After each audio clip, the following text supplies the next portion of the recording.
Disclaimer: our podcast is for entertainment only. We are not discrediting anyone who has had any of these paranormal encounters or believes them. Hello, beautiful human beings. It's Mars and SJ here with Undeniable Mysteries, a podcast where we find paranormal stories on the internet and we rate them on how believable they are to us. We're going alphabetical order of the United States. Our first category is cryptids. SJ, what's our name? What the heck is going on with your glasses? I'm sorry. I was messing with them. Next to encrypted. It is New York. Hold on, let me finish. And it's Champ. All right, let's get in here. So it is a sea serpent. Guys, I know this isn't the outro, but remember August 7th. Oh my gosh. What is August 7th? Sea Serpent Day! Alright, well, we don't have to put that at the end now. We already have that in. So. I'm going to put it at the end. No, don't put it at the end. I'll punch you in the eyebrow. Oh, man. Alright, so it is a sea serpent that is found in Lake Champlain. I think that's how you pronounce it. Is it? Huh? I'm not going to question that, but Champlain. It looks like Champlain. That's how it's spelled. No, I'm not talking about how it's said. I'm just saying the name is, cool. Alright, so the indigenous people that have long lived and hunted near Lake Champlain have their own legends about a large creature inhabiting the lake, which looked like a large horned serpent or giant snake.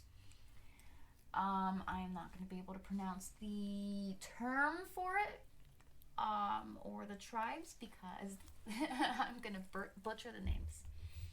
So, as you always do. Yes. So early in the 18th century, they warned French explorers about disturbing the waters of the lake so as not to disturb the serpent. Samuel de Champlain, whom the lake is named after, obviously, is often credited with being the first European to cite Champ. But readings of his account show that he saw something near the St. Lawrence River. Nevertheless, his account of his sighting is of interest to anyone with an interest in lake monsters. That's you. That is me. I have more of an interest of alien-like things.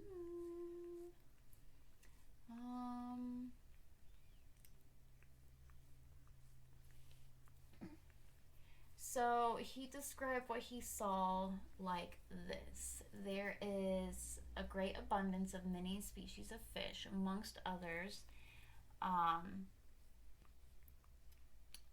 What? I don't know how to pronounce that. I'm guessing it's just champ, which is of various lengths, but the largest of them, as these tribes have told me, are from 8 to 10 feet long. I have seen some 5 feet long, which were as big as my thigh, and had a head as large as my 2 fists, with a snout 2.5 feet long, and a double row of very sharp, dangerous teeth. Its body has a good deal the shape of the pike, but is protected by scales of a silvery gray color, and so strong that a dagger could not pierce them. So historians think that Champ is probably a garfish, a class that includes the lake sturgeon, which still live in Lake Champlain today. So yeah, the description of the creature sounds very much like a garfish, but much larger. There is a picture of a garfish. I hate its mouth.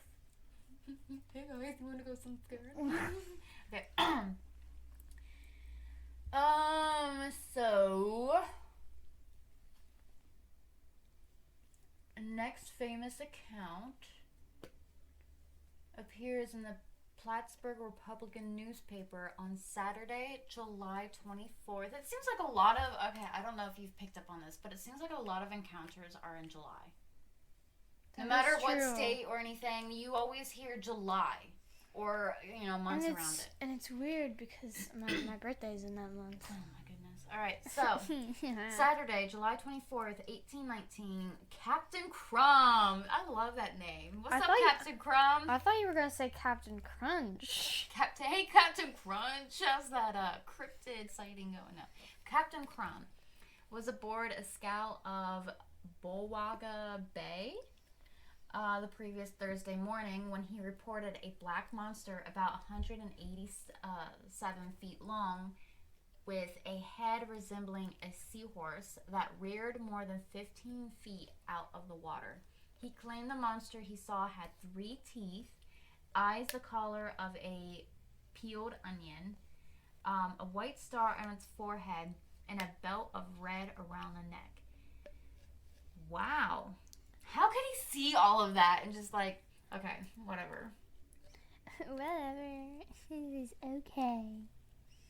Yeah, it says this is a remarkable level of detail concerning an object that was, according to the witness, some 200 yards away. So yeah, how could you see all of that? Okay, whatever. I'm not questioning you, Mr. Crumb, Captain. Mr. Captain Crunch. Mr. Captain Crunch. So, 1873, a New York Times story reported that a railroad crew had seen the head of an enormous serpent in Lake Champlain with bright silvery scales that glistened in the sun. Both the men and the monster parted ways at that point. Oh my god, that sounds like a sad love story. Oh my, I was about to say that. They parted ways. They parted ways. They decided to go their own way. Just play some sad music. You see the men like tearing up and the serpent's on the other side. And it just like turns its back and swims off. I'm sorry, but I can't stay with you anymore, Champ. It's not you. It's me. It's not your fault. Oh my god. So, in July of that same year, in 1873, oh my god, it's always July. I guess my birthday month is just that special. Clinton County Sheriff Nathan H. Mooney reported an enormous snake or water serpent he thought was 25 to 35 feet long. Then in August, the steamship W.B. Eddy encountered Champ by running into it. The ship nearly turned over, according to the tourists. Oh. Wow. Dang, this creature is very strong. And of course, this P.T. Barnum offered a reward of $50,000 in 1873 for the hide of the great Champlain serpent to add to my mammoth World Fair show. So, of course, another person wants a cryptid dead. That's awesome. Whatever. Another group sighting came in 1945 when passengers of the SS, holy cow, Ticonderoga, yeah, I butchered that for sure, claimed to have seen a creature. Alright. Oh, sightings heated up in the late 1900s with photos. Woo! I need the soundboard. Okay. Wow.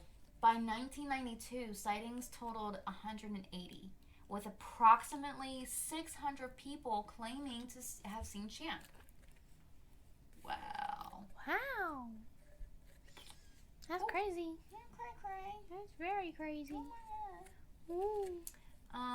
So the 21st century, they saw a new wave of sightings, which numbered in the double digits each summer and prompted interest from Japanese television, the Today Show, NBC's Unsolved Mysteries, and Fox Network's sightings. Ooh, and then in 2003, the Discovery Channel did a special on America's Loch Ness Monster. In the wake of 3 new sightings by June of that year. So this sea serpent seems to be the most sighted sea serpent. Huh. Wow. Champ is now protected by law on both sides of Lake Champlain.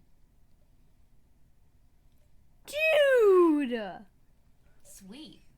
At least we're not going to have a cryptid that might be killed. At least it's protected. So today, Champ is celebrated whether he exists or not, and Vermont, a baseball team, is known as the Lake Monsters with a Champ mascot. A Champ statue sits by the water in Port Henry, New York. And images of the monster looking cheerful and definitely not scary appear throughout the area at local businesses, on t-shirts, and children's books, and more. Children's books? Wow. I thought Nessie was popular. I guess this one is huge, dude. I mean, I've heard of Champ before, but like, dang. Wow, okay. Well, I guess that we don't have to go through all this. Cool. That's enough information. Man, that's a lot of information. Champ is pretty awesome. Okay, so he looks like your typical sea serpent. It doesn't really look like, anything significant that is different. Why do people think it looks like a gar when... That looks nothing like that. No. Weirdos. There is no way that people think that. Weirdos. Okay. So. Look at that. That does not look like a fish. I guess that's one of the images, one of the photos that people have taken. That's cool. That's cool. That's really cool. I like him. 9. He's adorable. Image? 9. I think it's pretty believable. This looks. Yeah. Give me a 10. Of course. Give me that 10. Of course, because it's your sea serpent. I love my sea serpent. I don't think I gave all the sea serpents. Oh no, my laptop. There we go. I don't think I gave all my sea serpents 10. Story. Story, man. Okay, so that was very descriptive. 10. 10. Give me a 9. You are so rude. Proof? I give it a 10. We had Same. so many eyewitness accounts. Plus, we have photographic proof. Some people probably want to look at this and be like, "That's not proof." No, it's proof to me. I haven't calculated it fully, but this is seeming like a high number. Oh God, what? What's What's wrong, SJ? Well, I have some news. What's your news? I want to hear it. Champ got 58. So it's tied with Beast of Busco? Which is number 1. Wasn't Beast of Busco a sea serpent? I forget what he was. Oh my God, I can't believe I forgot a cryptid. What was Beast of Busco? Don't ask me. Okay, but anyway, Champ is tied number 1 with Beast of Busco with 58. Dang. Nice. Alrighty then. Well, before we end this, You already said it in the beginning. Sea Serpent Day, August 7th. Put it on your calendar, please. And I'm gonna be going as Champ now because You he's a champ. you can do the outro now.